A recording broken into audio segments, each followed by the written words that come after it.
ভারতবর্ষ জুড়ে draft list প্রকাশিত হয়েছে। ভোটার তালিকায় যে এসআইআর এর কাজ চলছে সেই ড্রাফট লিস্ট প্রকাশিত হয়েছে। আর ইতিমধ্যে পার্লামেন্টে এই কাজের যে অধিকার, সেই অধিকার যে MGNREGA মহাত্মা গান্ধী যে জাতীয় যে কাজের যে আইন ছিল, MGNREGA যে প্রকল্প ছিল 2005 সালে, ইতিমধ্যে সেই প্রকল্পকে বন্ধ করে দিয়ে তার বিকল্প প্রস্তাব নিয়ে আসছে কেন্দ্রের মোদী সরকার। বিকশিত ভারত গ্যারান্টি ফর রোজগার এন্ড আজীবিকা মিশন গ্রামীণ বলে WBGRAMG বলে একটি প্রকল্প 2025 তিনি সেই প্রকল্পটা নিয়ে আসছে। ইতিমধ্যে তার তীব্র নিন্দা জানাচ্ছে MGNREGA সংঘর্ষ মোর্চা।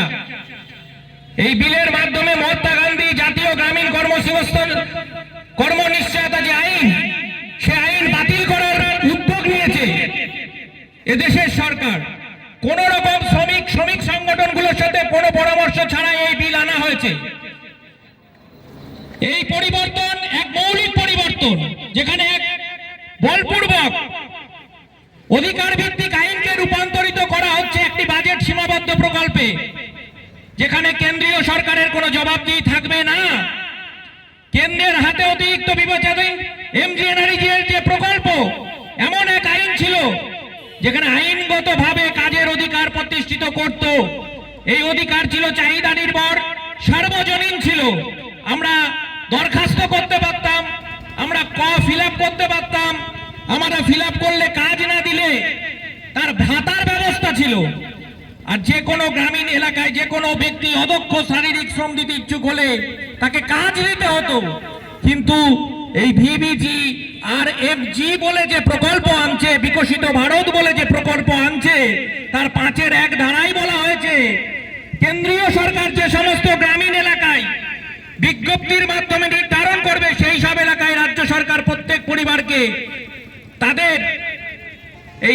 তাদের শারীরিক শ্রমে স্বেচ্ছায় কাজ করতে চান তাও অন্তত 125 দিনের নিশ্চিত কর্মসংস্থান প্রদান করবে। ফলে কোনো গ্রামীণ এলাকার যদি কেন্দ্রের বিজ্ঞপ্তিতে না আসে, সেই এলাকায় মানুষের আর কাজের অধিকার থাকবে না। এর মাধ্যমে সার্বজনীন কর্মসংস্থানের অধিকার কাটতে চলেছে কেন্দ্রের মোদী সরকার। এই চাহিদা নির্ভর ব্যবস্থা থেকে সরবরাহ নির্ভর ব্যবস্থায় রূপান্তরিত করছে কেন্দ্রের মোদী সরকার। গ্রামীণ শ্রমিককে 15 দিনের মধ্যে যে কাজ দেওয়ার অধিকার ছিল, সেই অধিকার আজকে ব্যর্থ হতে যাচ্ছে। MGNREGA প্রকল্পে যে আইন ছিল, শ্রমিকদের মজুরির 100% দায়িত্ব তখন কেন্দ্রীয় সরকারের ছিল। কিন্তু এই নতুন যে আইন নিয়ে আসছে, তার 4-এর 5 ধারায় বলা আছে কেন্দ্রীয় সরকারের নির্ধারিত উদ্দেশ্যমূলক মানদণ্ডের ভিত্তিতে প্রতি অর্থ বছরে রাজ্য ঠিক করে দেবে কত টাকা করে দেওয়া হবে। এইভাবে কেন্দ্র ইচ্ছা মতো এই আইন নিয়ে আসছে। আমরা শ্রমজীবী মানুষ, আমরা কাজ চাই। কেন্দ্র কি রাজ্য কি আইন নিয়ে আসছে সেটা বড় কথা নয়। তাই আমাদের এই দাবি 100 দিনের কাজকে 200 দিন করতে হবে। 100 দিনের কাজকে দুর্নীতি মুক্ত পঞ্চায়েতি ব্যবস্থার মধ্যে দিয়ে মানুষের হাতে কাজ তুলে দেওয়ার ব্যবস্থা করতে হবে। এই দাবিগুলো নিয়ে আমাদের এই যে পথ অবরোধের কর্মসূচি, আমরা সেই কর্মসূচির দিকে আমরা যাব, আমরা সেই কর্মসূচির কাজ আমরা করব। আপনাদের কাছে বলার যে আমাদের এই বিকশিত ভারত জাতীয় গ্রামীণ পরিকাঠামো যে আইন নিয়ে আসছে, তার বিরুদ্ধে গোটা ভারতবর্ষ জুড়ে, গোটা পশ্চিমবঙ্গ জুড়ে আজকে যে আমাদের এই পথ অবরোধের কর্মসূচি, এটা 8 ঘন্টার কর্মসূচি। এই 8 ঘন্টার কর্মসূচির মধ্যে দিয়ে আমরা নির্দিষ্টভাবে সরকারের দৃষ্টি আকর্ষণ করতে চাই।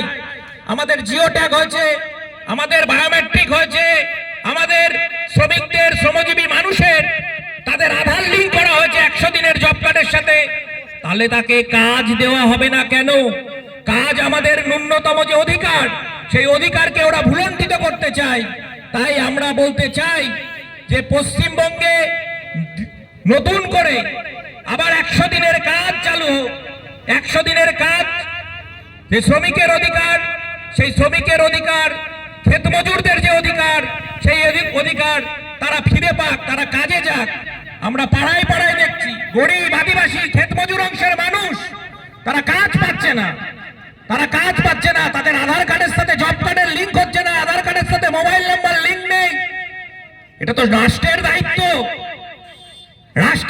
আধার কার্ডের সাথে মোবাইল নম্বর লিঙ্ক করে দেওয়া, আধার কার্ডের সাথে জব কার্ডের লিঙ্ক করা। জব কার্ডে 5 জনের নাম আছে, দেখা যাচ্ছে 4 জনের নাম আউট হয়ে গেল, 1 জনের নাম আছে। বাস্তব পরিস্থিতিটা পঞ্চায়েতে চলছে, যখন জব কার্ড ভেরিফিকেশন তখন নামই সেটা বাদ চলে গেছে। আমরা সাধারণ মানুষের কাছে আহ্বান রাখতে চাই যে গরিব শ্রমজীবী অংশের মানুষ, ক্ষেতমজুর অংশের মানুষ তারা আজ আন্দোলনে নেমেছে। তাদের কাজের অধিকার, 100 দিনের কাজ দিতে হবে, শ্রমাধিকার, তা সেই অধিকার ছিনিয়ে নেওয়ার জন্য পৃথিবীতে কোনো অধিকার কেউ দেয় না। অধিকার কেড়ে নিতে হয়, অধিকার লড়ে নিতে হয়। আমরা দেখেছি রাজ্যে কর্মশ্রী প্রকল্প বলে চালু করেছে, রাজ্য সরকার বলছে 75 দিন কাজ দিনের কাজের বিকল্প নাম শ্রী। একটা ফেক ওয়েবসাইট চালু করে জব কার্ড হোল্ডারদের নাম ঢুকিয়ে দিচ্ছে আর তাদের নামে টাকা এন্ট্রি করা হচ্ছে, কিন্তু তারা তাদের অ্যাকাউন্টে টাকা পাচ্ছে না। কোন শ্রমিক জানে না যে রাজ্যের কর্মশ্রী প্রকল্পের ওয়েবসাইটে তার জব কার্ড এন্ট্রি হয়ে যাচ্ছে। আর জব কার্ড এন্ট্রি শুধু হয়ে যাচ্ছে না, টাকা তার কতদিন কাজ হলো 75 দিনে সেই টাকাটাকেও এন্ট্রি করে দিচ্ছে, কিন্তু সেই জব কার্ড হোল্ডারের অ্যাকাউন্টে সেই টাকা পর্যন্ত যাচ্ছে না। যাকে বলছে ওরা কর্মশ্রী প্রকল্প, সেই কর্মশ্রী প্রকল্পের মধ্যে দিয়ে গোটা বাংলায় আবার একটা লুঠের রাজনীতি শুরু করেছে এ রাজ্যের তৃণমূলের সরকার। আমরা তাই বলতে চাইছি যে লুঠেরাদের বিরুদ্ধে খেটে খাওয়া মানুষকে সংগঠিত করতে হবে। এই আপামর সাধারণ মানুষকে সংগঠিত করা এটা কোনো ছোট ব্যাপার নয়, এটা একটা বড় লড়াই। সেই লড়াইয়ে আমরা এই এলাকার গণতন্ত্র প্রিয় মানুষকে সংহত করতে চাই, তাদেরকে পাশে পেতে চাই। 100 দিনের কাজ আমাদের গণতান্ত্রিক অধিকার। 2005 সাল, সেই 5 সালে যে আইন পাশ হয়েছিল, আর সেই আইনকে আজকে দেশের সরকার একের পর এক নতুন আইন এনে মানুষকে প্রতিদিন লড়িয়ে দেওয়ার চেষ্টা করছে। মানুষের যে জীবন জীবিকা, রুটি রুজির লড়াইকে ভুলিয়ে দিয়ে ধর্মের নামে বিভাজনের রাজনীতি করে গরিব মানুষকে ভাগ করতে চাইছে। তুমি জাতিতে হিন্দু, তুমি মুসলমান, এই ভাগ করে দিতে চাইছে দেশের কেন্দ্রীয় সরকার। আমরা তাদের বিরুদ্ধে, একদিকে কেন্দ্র একদিকে রাজ্য, তার বিরুদ্ধে আমরা মানুষকে সংগঠিত করতে চাই। এই কথা বলে আমি আমার সংক্ষিপ্ত কথা এখানে শেষ করছি। আমাদের মধ্যে উপস্থিত আছেন আমাদের এই আঞ্চলিক কমিটি, তার সম্পাদক কমরেড শঙ্কর মল্লিক, তাকে কিছু বলার জন্য অনুরোধ করছি।